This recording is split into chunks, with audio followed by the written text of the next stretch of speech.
L'amour dans notre vie commence d'abord avec nous et la relation la plus importante et la plus longue est celle que nous avons avec nous-mêmes.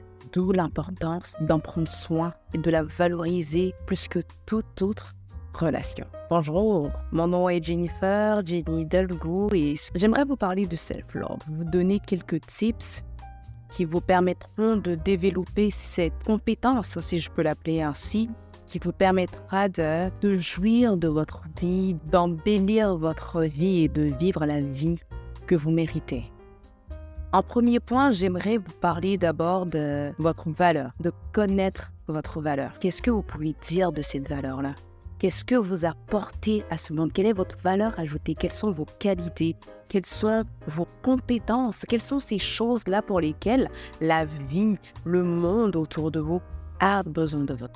Il faut que vous preniez un instant pour vous asseoir et de réfléchir sur cette question de votre valeur. Parce qu'aussi longtemps que vous ne la connaissez pas, vous accepterez tout et n'importe quoi qui s'offre à vous parce que vous vous direz, écoute, c'est la moindre que je puisse recevoir alors que vous méritez bien plus. Alors prenez un instant pour réfléchir à cette question de savoir quelle est votre valeur. Une fois que vous saurez quelle est votre valeur, non seulement vous ferez le tri des choses qui viennent vers vous, mais je dirais même en fait que le tri se fera naturellement parce que voyez-vous, tout se passe au niveau du subconscient. Une fois que vous saurez votre valeur, il y a des choses qui n'oseront même pas s'approcher de vous. Le tri se fera naturellement. La deuxième chose que vous pouvez faire pour augmenter votre self-love, c'est d'arrêter les critiques. Arrêtez de vous critiquer pour tout et pour rien. Arrêtez de vous auto-saboter. Arrêtez de vous manquer de respect constamment en vous insultant souvent. Souvent on parle et puis dans la rigolade comme ça, on va dire « Oh my God, je suis tellement bête, j'ai dû faire ça. Oh my God, je suis tellement stupide, j'aurais pas dû faire ça. » Ou encore même lorsque des personnes vous apprécient. Vous savez, on vous fait un compliment « Oh my God, t'es toute belle aujourd'hui. » Vous allez dire « Oh, quoi ça là? Écoute, je suis pas si belle que ça. Hein. Nanana, il y a peut-être des personnes plus belles que moi. » Non, arrêtez. Arrêtez. Lorsqu'on vous fait un compliment, acceptez-le et faites vous-même des compliments. D'accord? Arrêtez les critiques. Des défauts, vous en avez et croyez-moi, les gens autour de vous sont assez doués pour le faire. Donc, vous n'avez pas à leur apporter du soutien dans cette démarche. Ils le font déjà assez bien. C'est assez. Vous devez arrêter toute critique. Vous avez des défauts, c'est clair. Mais apprenez à accepter ces défauts-là et vous dire, écoute, ça fait partie de moi. Je suis humain. Si je n'avais pas des défauts, si je n'avais pas des limitations, si je n'avais pas des insuffisances, cela ne ferait pas de moi un humain. C'est justement parce que je suis humain que j'ai des limitations, que j'ai des défauts, que je n'arrive pas à faire X, Y choses, que je fais des erreurs. Et c'est correct. Troisième chose, et bien sûr cela rejoint le point précédent, c'est de vous apprécier. Tenez-vous devant le miroir, regardez-vous droit dans les yeux et complimentez-vous. Observez vos qualités, observez vos compétences sur votre physique. Lorsque vous vous regardez, vous pouvez avoir des bourrelets ici, vous pouvez avoir des boutons là-bas, vous pouvez avoir, bref, toutes sortes de choses que vous n'appréciez pas. C'est correct. Ce que je vous demande de faire désormais, c'est d'observer ce que vous aimez. Ça peut être vraiment des choses très banales. Vos lèvres, ça peut être votre sourire, ça peut être votre gentillesse, ça peut être votre douceur, ça peut être, le fait que vous sachiez faire de la cuisine. Ce sont des choses très minimes comme ça qu'on a tendance à prendre pour acquis, mais qui ne le sont pas. Ce sont des qualités, d'accord? Alors, appréciez ces choses, appréciez vos victoires, des petites choses que vous faites, des petits succès que vous avez dans la journée. Vous avez fait un repas qui est bon, vous vous êtes habillé, vous êtes toute jolie, vous avez réussi à accomplir une tâche que vous avez procrastinée depuis longtemps. Appréciez ces petites choses-là. Le prochain point, ça serait de couper toute négativité. Que ce soit en ligne, des pages, des comptes que vous suivez qui ne promeuvent que de la négativité, de la moquerie, des mauvaises nouvelles. Si à chaque jour, comme on dit en Côte d'Ivoire, on se réveille de nouveaux dossiers. Mais vous remarquerez que ces nouveaux dossiers-là, ce ne sont jamais des choses positives. C'est toujours un tel a trompé son conjoint, un tel doit de l'argent, un tel est mal habillé, un tel a fait ceci. Ce n'est jamais positif. Et voyez-vous, plus vous mettez votre attention sur des choses négatives, plus ce sont ces choses-là que vous attirez à vous. Alors aimez-vous assez pour vous désabonner de ces pages-là, pour vous désabonner de toutes les personnes, même dans la vie réelle, qui sont négatives, qui ne voient que le côté négatif des choses, qui ne sont pas capables d'apprécier des choses minimes. Si à chaque fois que, par exemple, vous allez vouloir célébrer une victoire, elles vont toujours vous rappeler que « Oh my God, c'est rien de spécial, là, vas-y, calme-toi. » Tu sais? Ou encore, qui vont tout le temps venir avec des mauvaises nouvelles, tu sais, à parler de la vie des autres. Et c'est jamais des choses positives, tu sais. C'est jamais ces personnes-là qui viendront dire « Oh, tu sais, il y a Muriel, tu sais, qui a réussi enfin à ouvrir ce business. » C'est toujours « Oh, tu sais quoi? This and that. » Coupez ces personnes-là. Vous n'en avez pas besoin parce que vous voulez créer une vie plus positive. Vous voulez créer de l'amour autour de vous. Alors, toute personne qui n'envoie pas de l'amour vers vous, toute personne qui n'envoie pas de la positivité vers vous, ça va être difficile. Ça va être un choc pour certains, mais pour votre bien, vous devez couper avec ces personnes-là. Que ce soit à la télé, tu sais, on a tendance à regarder les nouvelles. Tu sais, c'est bien de s'informer, de savoir ce qui se passe autour de nous. Mais vous aurez remarqué qu'à la télé, il est rare on parle de choses positives. Tu sais, c'est « Oh, il y a de la guerre ici. Oh, il y a une pénurie ici. Oh, il y a une épidémie là-bas. Oh, you know, you don't need that. Vous n'en avez pas besoin. D'accord? Donc, aussi longtemps que ce n'est pas quelque chose qui vous profite, ça va. La moindre des choses, c'est de savoir, OK, il y a ça qui se passe, d'accord? Quelle disposition est-ce que je dois prendre par rapport à cela? And that's it. Vous n'allez pas passer toute votre journée à regarder toutes les chaînes qui parlent de mort, qui parlent de maladie, qui parlent de pénurie, qui parlent bref, des choses en fait qui vous donnent de l'anxiété et vous n'en avez pas besoin. Le point suivant, ça va être de prendre soin de votre santé mentale. Vous voyez que les points se ressemblent, c'est une suite, d'accord?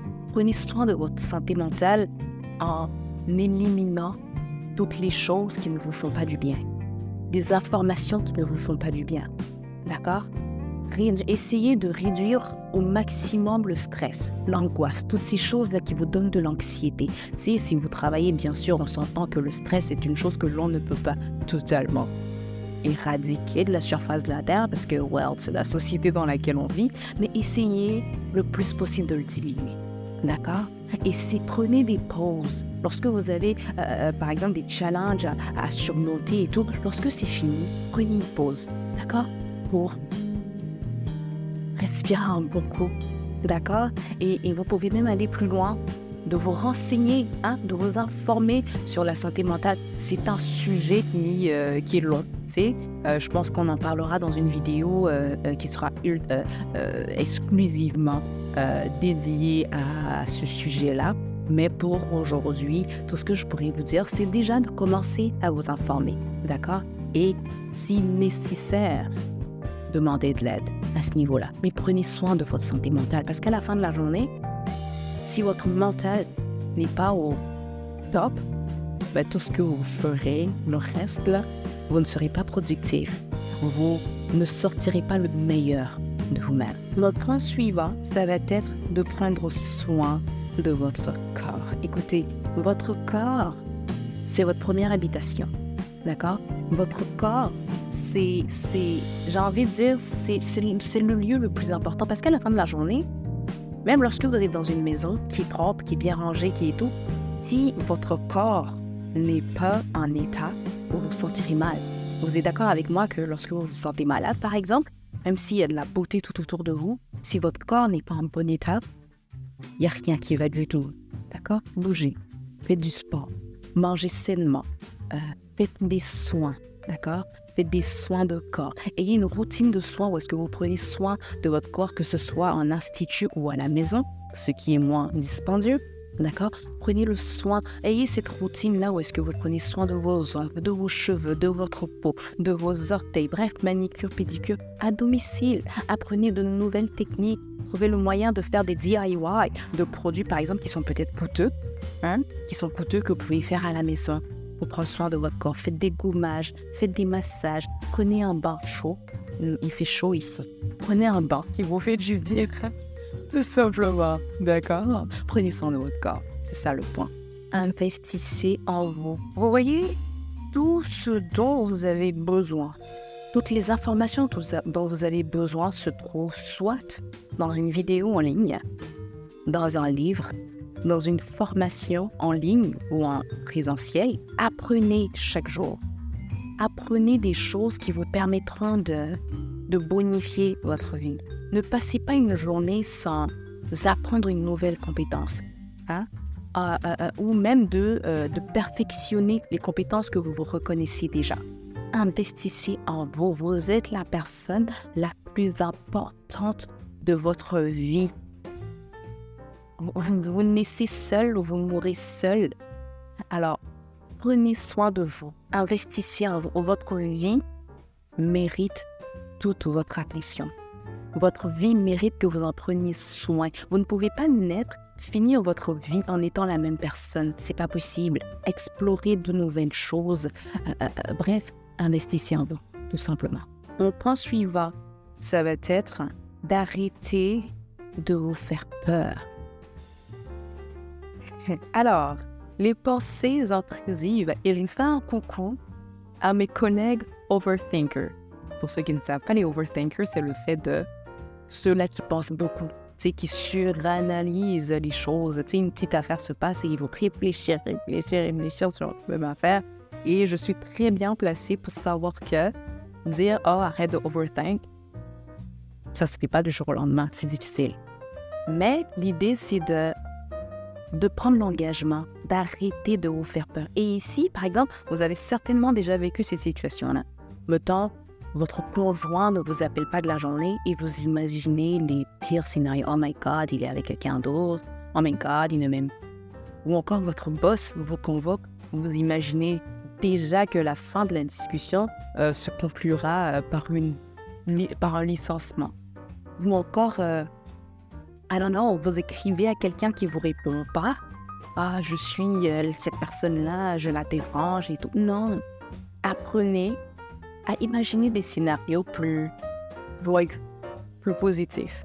D'accord? C'est pas évident, je le sais, surtout lorsqu'on a passé 20, 30, 40, 50 ans de sa vie avec cette mauvaise habitude-là. Ça ne disparaît pas du jour au lendemain. Mais déjà, commencez par prendre la décision d'arrêter de vous faire peur. Dites-vous en vous-même, je décide et je choisis à partir de maintenant d'arrêter de me faire peur et de faire les efforts nécessaires pour mettre un stop à ces pensées-là lorsqu'elles s'invitent et de changer les scénarios. Lorsque votre conjoint ne vous répond pas ou ne vous écrit pas de la journée, dites-vous, il est occupé.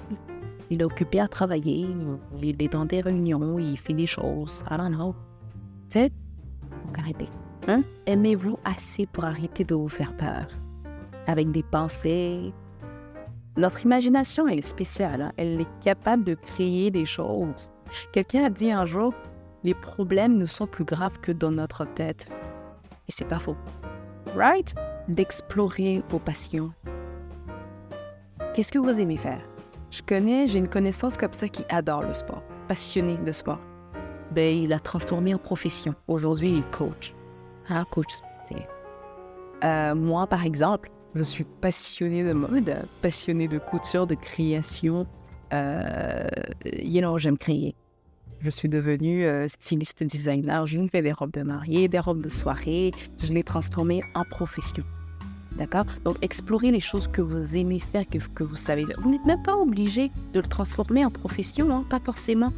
Mais assurez-vous sur une base régulière de pratiquer ce art-là, de pratiquer cette passion-là, parce que à la fin de la journée, c'est ce qui vous permettra d'établir un certain équilibre dans votre vie.